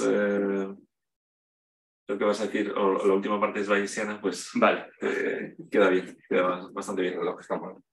Ah, está mal. Pues no, pero no, pues él está más o menos. Los minutos van bien, la hora. La hora sí, sí. Vale. Ese en homenaje a Simón. Está a la hora de Canarias. Vale, en este otro paradigma, la idea fundamental, después los detalles en el siguiente curso, es que antes de haber observado los datos, tenemos una distribución de probabilidad sobre los parámetros que modelizan nuestra incertidumbre acerca de sus valores antes de observar los datos. Una vez observamos los datos, utilizando la función de verosimilitud, podemos actualizar esta distribución de probabilidad. Esta es la regla de Bayes. Y podemos calcular lo que se conoce distribución a posteriori. El entrenamiento, cuando utilizamos el marco bayesiano, simplemente consiste en estimar esta distribución de probabilidad. Y generalmente es o bien construir aproximaciones de la misma o tomar muestras de la misma. Bien, una vez hemos hecho este entrenamiento y desplegamos el algoritmo en operación, lo que tenemos que hacer es tomar decisiones. Nos llega una imagen de una señal y tenemos que decidir si esa imagen es una señal de stop o es una señal de ceda de paso. ¿Cómo hacemos esto? Bueno, existen varias formas, pero una que tiene un fundamento teórico importante es es maximizar la utilidad esperada. Definimos una función U que nos dice qué utilidad obtendríamos nosotros si clasificamos a la instancia X como de la clase IC cuando realmente es de la clase Y. Por ejemplo, la utilidad que obtendríamos cuando clasificamos como stop una señal que es de stop sería alta, mientras que si la clasificamos como ceda al paso cuando es stop es baja. Y si la clasificamos como límite de velocidad cuando es stop es mucho más baja todavía, porque el riesgo que corremos es mucho mayor. Como en esta función no conocemos el valor real, lo que hacemos es calcular, maximizar esta función, el valor esperado de esta función con respecto a IC, donde el valor esperado se toma con respecto a esta distribución de probabilidad, la probabilidad de I dado X. Usted lo pones tú entonces. Usted lo eliges tú, lo diseñas. Idealmente lo diseñas teniendo en cuenta la opinión de los expertos del problema en el que estés trabajando. ¿Y esta PDI de X qué es? Pues depende del marco. Si utilizamos el marco de máxima verosimilitud, simplemente tenemos nuestro modelo, que si os acordáis era PDI dado X y el parámetro Z, y aquí enganchamos el Z de máxima verosimilitud que hemos encontrado antes en el entrenamiento. Si utilizamos la estrategia bayesiana es un pelín más complicado, pero básicamente PDI dado X es la probabilidad de I dado X y dado que hemos observado los datos, y esta probabilidad se puede calcular marginalizando el parámetro z, pesando cada uno de estos parámetros z según la distribución a posteriori que hemos encontrado en el entrenamiento. Aquí una nota técnica: esta integral suele ser de dimensión alta, porque generalmente x y z son los parámetros de la red neuronal, puede haber muchísimos. Entonces se suele aproximar de forma numérica, ya que casi nunca tiene forma analítica, usando técnicas Monte Carlo. Muestreando de aquí. Vale, ahora sumamos un nuevo agente a nuestro problema de clasificación estadística y se convierte en el problema de clasificación estadística adversaria. Tenemos otro agente que lo que va a hacer es, en el tiempo operativo del algoritmo, cuando el algoritmo está funcionando, nosotros originalmente íbamos a recibir la instancia X, la imagen de stop limpia, pero va a hacer un ataque y va a transformarlo en la instancia X', que aquí simbólicamente denotamos como una función de X. Y hace esto para engañar el clasificador en su toma de decisión. El ataque aquí sería, en la señal de stop, añadir el parche. Problema: si el clasificador no es consciente de la presencia del adversario, va a tomar su decisión de clasificación, va a resolver este problema metiendo aquí X', la imagen atacada, en lugar de lo que debería hacer, que es meter la imagen original, X. Y esto puede llevar a pérdidas de rendimiento enormes. Aquí lo ilustramos muy rápidamente con dos ejemplos que utilizamos, que posteriormente vamos a mostrar, sobre los que posteriormente vamos a mostrar las defensas que se han desarrollado. El primer ejemplo es un ejemplo en análisis de sentimiento. El problema que nos enfrentamos aquí es predecir si una review de una película fue positiva o negativa. Para este ejemplo hemos utilizado una base de datos con 2.400 reviews de IMDb. Cada review tiene una etiqueta, si es positiva o es negativa la review, y además construimos 150 variables binarias que indican la presencia o ausencia de ciertas palabras, de las palabras más comunes en esa base de datos. ¿Vale? ¿Qué es lo que hace el adversario? El adversario quiere manipular las reviews positivas para que el algoritmo las clasifique como negativas y automáticamente baje la nota de las películas, ¿no? Este es un problema que hemos desarrollado nosotros. Y lo único que le vamos a dejar al adversario es modificar como mucho dos palabras. Puede añadir dos palabras, quitar dos palabras, añadir una y quitar la otra. Pero solo puede tocar dos palabras. Aquí os muestro un poco. Hemos entrenado 4 algoritmos creo que los habéis visto todos en este curso, sobre datos limpios, y con bastante facilidad se alcanzan precisiones del 72-73%. Es decir, acertamos en el 73% de las películas en tiempo de operación del algoritmo. Sin embargo, tan solo modificando 2 palabras, esa precisión baja al 30 y pico por ciento, donde esas 2 palabras están escogidas cuidadosamente. Pero vemos que claramente esto no es robusto. Estos algoritmos no son robustos. Pero ¿y eso no depende de los datos con los que lo entrenas también, en parte? Sí, sí, claro. Si tú lo entrenas con datos que ya han sido atacados, aprendes los ataques y no tendrías ese fallo. El problema es que entonces el atacante podría cambiar su comportamiento. Otro ejemplo es también muy sencillo en visión computacional. Con una red neuronal convolucional profunda, muy estándar a día de hoy, con los datos de MNIST, que son dígitos, imágenes de dígitos en blanco y negro, donde el objetivo es clasificar el dígito correctamente, se consiguen muy fácilmente unas precisiones de en torno al 99% en operación del algoritmo. Bajo un ataque que después explicaré brevemente, añadimos un ruido. Para nosotros el sentido de la imagen no cambia, pero el algoritmo, la precisión baja al 62%, y aquí, por ejemplo, originalmente es un 2 y luego se predice como un 7. Es curioso que la predicción es el siguiente número que más se parece, ¿verdad? Todo el mundo diría que de aquí a un 2, pues lo siguiente más se parece es un 7. Pero ya veis que aquí el ruido es prácticamente, bueno, sí lo percibimos, pero no cambia el sentido de la imagen para nosotros. Sin embargo, para el algoritmo sí hace que la precisión caiga drásticamente. Entonces, con esto, en el resto de la charla vamos a ver cuál es el flujo de trabajo habitual del aprendizaje automático adversario para proteger o para garantizar robustez frente a los ataques que se puedan dar. Y este es un proceso que depende mucho de la aplicación específica. Todavía no existe algo general y es muy difícil de alcanzar. Lo primero es que necesitamos recoger información acerca de qué ataques podría sufrir un sistema. Y esto requiere hacer un análisis de las vulnerabilidades que pueda tener el sistema. Con ese conocimiento tendremos que crear modelos de atacante, es decir, ser capaces de predecir posibles ataques que se puedan dar. Y una vez utilizando esta información, vamos a proteger a los algoritmos. Voy a ir sobre cada uno de estos pasos. Primero, recoger inteligencia. A la hora de recoger información acerca de los posibles ataques, hay que considerar 3 dimensiones fundamentales. Primero, ¿cuáles son los objetivos del atacante? Y aquí los objetivos se pueden medir tanto como el tipo de violación que pueda realizar como la especificidad del ataque. La especificidad del ataque se refiere a si es un ataque dirigido a unas poquitas instancias o a todas las instancias. Más interesante es el tipo de violación. Por ejemplo, aquí discernimos 3 tipos. Violación de integridad, de disponibilidad y de privacidad. Los ataques de privacidad van enfocados a recoger información acerca de los algoritmos que estemos utilizando. Los de disponibilidad lo que intentan es que el algoritmo cometa todos los errores, tantos errores como se pueda, y el sistema quede inservible.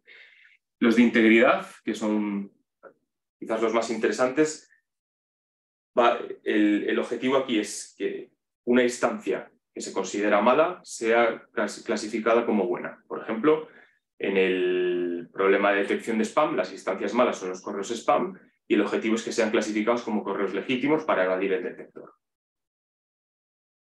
La otra dimensión importante es el conocimiento del atacante.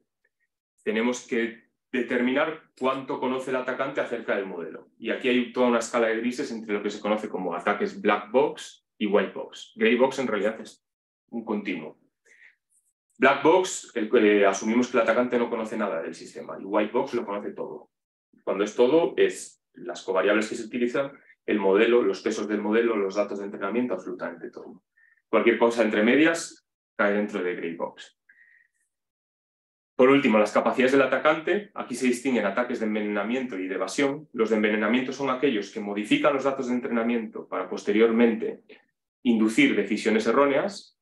Esos tienen menos interés en la literatura. Los que más interés tienen son los de evasión, que son los que suceden en el tiempo de operación del algoritmo. Cuando el algoritmo está operando, la instancia, la query que yo le voy a hacer, va a ir modificada. Voy a cambiar esos datos para inducir un error. El segundo paso es, una vez que hemos recaudado esta información, necesitamos predecir cuáles son los posibles ataques. Y esto equivale a hacer modelos que nos diga cómo el atacante modificaría una instancia. La forma de ilustrar esto es a través de uno de estos ataques. Aquí hay muchísima literatura acerca de cuáles son los ataques más efectivos a según qué sistema de machine learning. Un ataque muy efectivo para redes neuronales en visión computacional, aunque también en texto, es este ataque FGSM, que responde a Fast Gradient Sign Method. Es un ataque que intenta comprometer sistemas de clasificación y sobre todo sistemas de visión. Es un ataque de violación de disponibilidad y de evasión. De evasión quiere decir que va a modificar la imagen que se le va a mandar al algoritmo en tiempo de operación. Este ataque asume que el clasificador está minimizando una función de coste. Por ejemplo, una red neuronal puede ser una versión regularizada del error cuadrático medio o de la cross entropy si estamos en clasificación. Además, asume que el atacante tiene conocimiento completo de esta función o más bien de sus gradientes, de los gradientes de esta función con respecto a X. Eso es lo que necesita el algoritmo. Si os fijáis, cuando entrenamos este algoritmo, lo que hacemos es mover los parámetros en el sentido en el que el gradiente de esta función, en el sentido del gradiente de esta función, inverso del gradiente, ¿vale? Para minimizarla. Movemos los parámetros en el sentido en el que esta función disminuye. Pues aquí lo que hace el atacante, asumimos que puede perturbar cada vector de variables predictoras con un epsilon, entonces lo que hace es mover la imagen original, esta es la imagen original, los píxeles que quiere mover, en el sentido en el que el gradiente, en el sentido positivo del gradiente, es decir, en el sentido en el que esta función crece con respecto a X, ¿vale? Lo que hace es aumentarte la función de coste que has utilizado. Y bueno, esto tiene... El interés que tiene este ataque es, primero, que es bastante efectivo y segundo, que es muy sencillo de entrenar, porque estos gradientes pueden calcularse utilizando diferenciación automática. Igual que se hacen gradientes con respecto a Z para entrenar, aquí se pueden hacer gradientes con respecto a X. Este es el algoritmo que utilizamos para atacar la imagen del 2 que mostré antes. Bien, una vez que tenemos un modelo de atacante, que podría ser este de aquí, por ejemplo, necesitaremos hacer inferencias que sean robustas frente a estas manipulaciones que hemos estudiado. Casi todo el trabajo en este área se basa en un enfoque de teoría de juegos. A grandes rasgos, lo que se intenta hacer es modelizar la confrontación entre los dos agentes, un clasificador que intenta clasificar correctamente los datos y un adversario que intenta manipular los datos para inducir clasificaciones erróneas. Esta confrontación se modeliza como un juego. Se asumen unas hipótesis de conocimiento común, porque esto es algo prácticamente inherente a la teoría de juegos, entre los dos agentes, y eso nos permite calcular equilibrios de Nash de este juego. Esta es una nota un poco más técnica. Luego os pongo un ejemplo. A nosotros nos gusta hacer esta distinción acerca de cómo proteger acerca de las defensas que se pueden implementar sobre los algoritmos de Machine Learning. Existen dos maneras de hacerlo, o proteger durante operaciones o proteger durante entrenamiento. Si protegemos durante operaciones, afecta al estadio de decisión que os mostré al principio. Es decir, una vez que nos llega una nueva instancia, en lugar de clasificarla maximizando la utilidad esperada, como mostré antes, vamos a cambiar la forma en la que hacemos eso. Esa es una estrategia. La otra estrategia es modificar la forma en la que se hace el entrenamiento. Esto afecta a la fase de inferencia. Es decir, en lugar de entrenar como entrenaríamos un algoritmo habitualmente, vamos a entrenarlo teniendo en cuenta que en el futuro este algoritmo puede ser atacado. Y estas son básicamente las dos estrategias. Un ejemplo histórico de cada una de ellas. Proteger durante operaciones, el ejemplo histórico es de este artículo, que es probablemente el artículo seminal del campo de Adversarial Machine Learning. Lo que hacen es modelizar la confrontación entre el adversario y el sistema de aprendizaje como un juego, en el que el clasificador intenta encontrar la decisión, la función óptima de clasificación, el adversario encuentra el cambio de datos óptimo. Estos autores llegan a la conclusión de que calcular el equilibrio de Nash en este tipo de juego, que es bastante complejo, es intratable, y proponen una versión aproximada. En esta versión, muy sencillo. Primero actúa el clasificador. Asume que los datos están limpios, que los datos que está recibiendo están limpios, y toma una decisión de clasificación.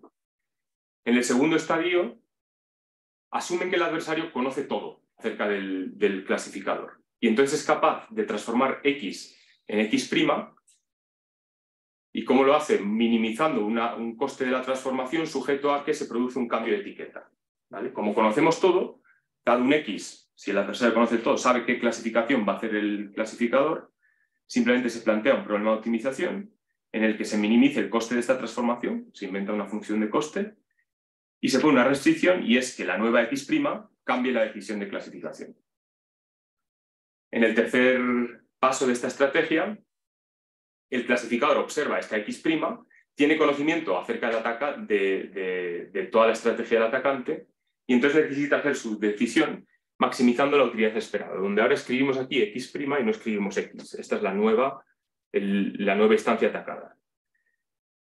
Bueno, y si queréis aquí una pequeña nota técnica, maximizar esto con respecto a IC es equivalente a maximizar esto con respecto a IC, ¿vale? Donde he utilizado la regla de Bayes. Y ahora, la probabilidad de que nosotros observemos X' atacada con respecto a Y es igual a la probabilidad de que el adversario haya observado X dado Y por la probabilidad de que el adversario haya transformado esta X en X'. Como nosotros sabemos el problema del adversario, esta probabilidad será 1 si X' es solución de su problema y 0 si no. Esa es la idea, básicamente. Proteger durante entrenamiento. He sido muy optimista, diciendo que acabo a las 12. Proteger durante entrenamiento. Esta es la segunda estrategia. Quizás la técnica más importante aquí es Adversarial Training, que se inventó en 2018 en MIT.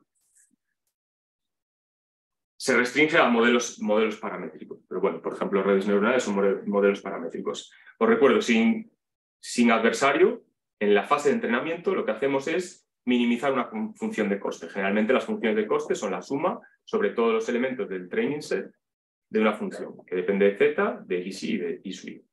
Y el objetivo del entrenamiento es encontrar el z que minimice este valor. Ahora, ¿cómo modificar el entrenamiento para anticiparnos a que en el futuro vaya a haber una persona atacando los datos de operación? Lo que proponen estos autores, que es un compromiso entre realismo y eficiencia computacional, es: vamos a considerar ataques de este tipo. X', el vector atacado es igual al vector original más un gamma. Le damos al adversario libertad para escoger este gamma. Y lo que vamos a hacer es minimizar la función de coste, pero bajo el peor ataque posible de esta naturaleza, restringiendo este gamma de cierta forma para que el objeto atacado sea parecido al objeto original. Esto es un juego de suma cero. Esencialmente es el equilibrio de Nash de un juego de suma cero, ¿vale? Pero básicamente la idea es, vamos a encontrar el z que minimice la función de coste, no sobre los datos originales, sino sobre el peor ataque que podíamos obtener. El peor ataque es el que mayor función de coste tiene. Y esto se pudo resolver más o menos de forma eficiente. Una vez más, estamos asumiendo conocimiento común porque asumimos que el atacante conoce nuestra función, él. Y para terminar, quería introducir una visión que hemos trabajado durante los últimos ya 6 años, yo creo, en el ICEMAT. Es una visión probabilística del aprendizaje automático adversario. Hemos visto que todas estas estrategias basadas en teoría de juegos siempre dependen de esta hipótesis de conocimiento común, dependen de que tanto adversario como clasificador entre ellos conozcan mutuamente, tengan mucha información. Nosotros proponemos una visión probabilística. Aquí doy una introducción muy breve, pero vamos, en este par de artículos tenéis más información. Básicamente proponemos otro flujo de trabajo, pero esta vez para el modelo, para la visión probabilística del adversarial machine learning. Primero lo que vamos a hacer es estudiar las manipulaciones de datos que puede tomar el adversario. Este paso es idéntico al primero que vimos, y el segundo es que vamos a hacer modelos de atacante, pero con una condición: tienen que ser probabilísticos. Es decir, vamos a estudiar no solo los ataques que puede tomar el adversario, sino también vamos a modelizar la incertidumbre que nosotros tenemos acerca del problema del adversario. Y por último, una vez tenemos estos modelos probabilísticos, vamos a generar algoritmos de machine learning robustos. Nosotros aquí nos centramos en algoritmos que usan la perspectiva bayesiana. Una vez más, hay 2 estrategias en función de cómo realizamos el paso 3. Podemos proteger en tiempo de operación y en tiempo de entrenamiento. La idea básica de proteger durante operación. Aquí simplemente os doy la idea y después los detalles técnicos los dejo, los tenéis en los artículos.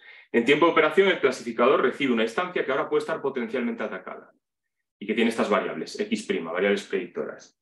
Y va a tomar una decisión maximizando utilidad esperada, donde esta es la distribución, la PDI dado x, que en el marco bayesiano se llama distribución predictiva a posteriori.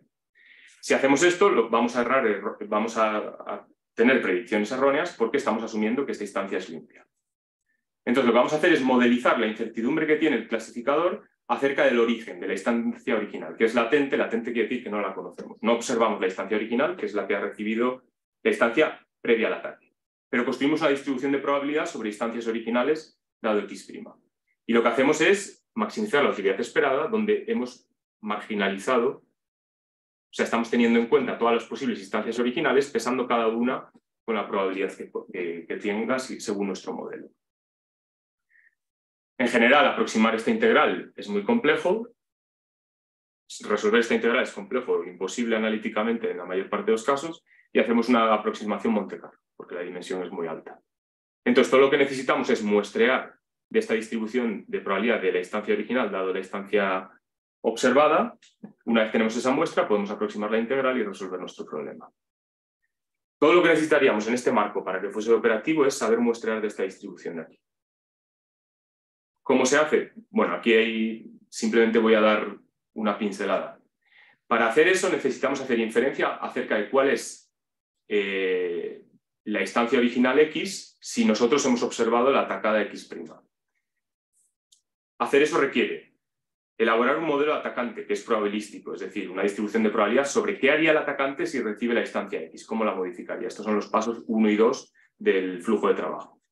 Si hay conocimiento común, esto será, si nosotros asumimos que sabemos todo del atacante, esto será determinista.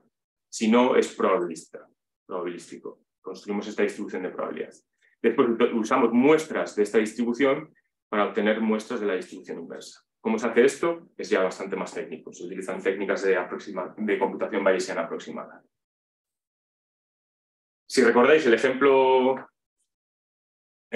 del análisis de sentimiento, teníamos que con datos limpios alcanzamos precisiones del 70 y pico %, Si nos vamos a datos atacados, bajaban al 30 y pico, y si desplegamos esta protección que hemos elaborado, conseguimos siempre mejorar estas precisiones. A veces no llegamos a la precisión original y a veces, curiosamente, esto pasa aquí, somos capaces de conseguir mucha más precisión que incluso con los datos limpios. Y este es un fenómeno que honestamente no entendemos mucho, pero que tiene que ver con... Es una especie de regularizada, pero vamos, hay cosas que estudiar ahí, desde luego. Bueno, ya en minuto y medio, la otra estrategia es la de proteger durante el entrenamiento, es decir, entrenar teniendo en cuenta la presencia futura de un adversario. Aquí nos restringimos a una serie de modelos que sean paramétricos y además diferenciables con respecto a Z y con respecto a X. Y asumimos que tenemos datos de entrenamiento que están limpios por hipótesis, porque el adversario solo opera en tiempo de operación del algoritmo. Y simplemente decir que en la estrategia bayesiana habitual lo que haríamos es calcular la distribución a posteriori, esta de aquí, la distribución Z, dado que hemos observado los datos. Aquí, en lugar de eso, vamos a calcular otra distribución, la de Z, dado que hemos observado unos datos atacados, y vamos a marginalizar estos datos atacados pesando cada uno con un modelo de cuánto de probable es que los datos atacados hayan sido de tilde si hemos observado D. Y bueno, hemos elaborado una estrategia para poder muestrear de esta nueva distribución. Esta distribución es más robusta frente a ataques. Una vez más, la parte técnica la dejo para el lector interesado. Sí que quiero mostraros para finalizar una comparativa entre esta protección que viene aquí en naranja y otras protecciones que son, vamos, de las más comunes. AT es Adversarial Training, que ya os lo expliqué. ALP es Adversarial Logic Pairing, que es otra estrategia que existe de defensa, y esta negra es NOM. Esto está hecho con los datos de MNIST, con los dígitos. ¿Qué se está pintando aquí? En el FX tenemos la intensidad del ataque. La intensidad del ataque es ese epsilon. ¿Cuánto vamos a modificar cada píxel? Cuanto más hacia la derecha nos vamos, más modificamos el píxel. Y aquí es la precisión sobre datos atacados. Como vemos, cuando la intensidad es 0, no hay ataque, más o menos todos tienen la misma precisión por encima del 95%. En concreto, la que más tiene es esta, que no tiene defensa ninguna. Cuando vamos aumentando la precisión, la intensidad del ataque, la precisión va cayendo. Como veis, la precisión del algoritmo sin proteger es la que cae más rápidamente. Cuando epsilon es tan solo 0,6, pues ya ha caído hasta el 80 y pico %. Las precisiones de los otros caen más lentamente. Para intensidades altas, la defensa que hemos elaborado es más robusta que las otras dos. Y esto pasa con otro tipo de ataque. El otro era con el FGSM, este es con otro tipo de ataque. Para precisiones muy bajas para intensidad de ataque muy baja tenemos alta precisión, va cayendo. La estrategia sin protección, sin defensa, cae mucho más rápido que las anteriores. Y nuestra estrategia cae más lenta que las dos desarrolladas, las dos del estado del arte. Bueno, para concluir, decir que la mayoría de las técnicas de Machine Learning todavía no son robustas frente a manipulaciones adversarias. Esto abre una brecha de seguridad importante que no se contempló hasta la irrupción de estas técnicas y que, bueno, no obstante ya se está empezando a trabajar sobre ello, pero diríamos que hay mucha oportunidad para hacer el mal todavía. El adversario del Machine Learning es el campo, todavía muy en el mundo académico, que intenta garantizar robustez de estas técnicas de Machine Learning frente a los ataques que se puedan dar. Y esto requiere siempre crear modelos de atacante, modelos de cómo podría un atacante manipular los datos en su favor. Esto es algo muy dependiente de la aplicación en concreto. En general existen dos estrategias de protección, una que durante la operación del algoritmo cambia la forma de tomar la decisión, otra que durante el entrenamiento cambian la forma de entrenar para anticiparnos a la presencia futura de un atacante. Casi todo el trabajo que se ha desarrollado en Adversarial Learning utiliza teoría de juegos, que en nuestra humilde opinión depende de unas hipótesis de conocimiento común entre ambas partes que no son muy realistas en la mayoría de aplicaciones. Y bueno, aquí en el ICEMAT hemos estado trabajando en un marco probabilístico para el Adversarial Machine Learning que intenta tener en cuenta, modelizar explícitamente al adversario, y no solo el adversario, sino también nuestra incertidumbre acerca de su proceso de decisión e integrarlo con las herramientas de Adversarial Machine Learning. Y esto era más o menos lo que quería contar. 5 minutos me he pasado. Gracias.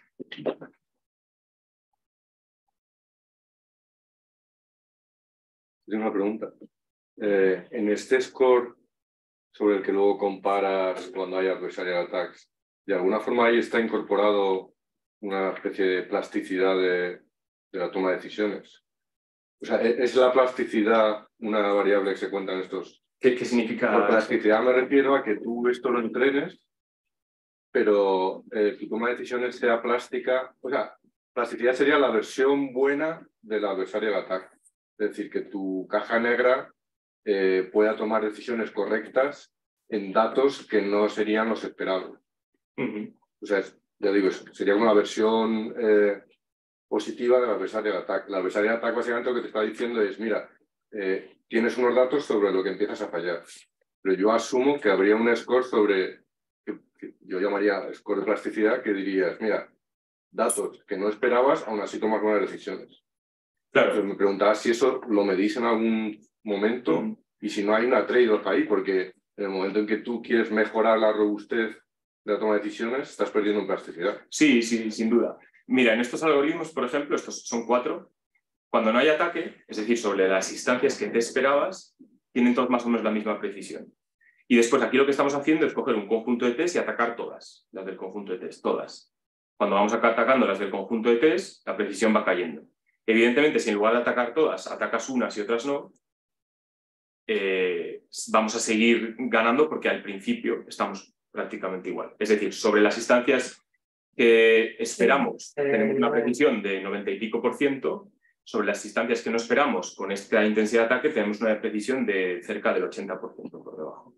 Si mezclamos las dos, pues todavía vamos a seguir venciendo al resto de técnicas. Esto simplemente, los experimentos se elaboran así para mostrar qué pasaría en el peor escenario en el que tienes todas las instancias atacadas. Evidentemente, si aquí, en lugar de la línea naranja, estuviese aquí y luego subiese y bajase o algo así, ahí ya no podríamos decir que esto es mejor. Creo que es lo que te referías, ¿no? De todas maneras, eso es lo que llamas plasticidad es una propiedad estadística que se llama robustez, que tiene...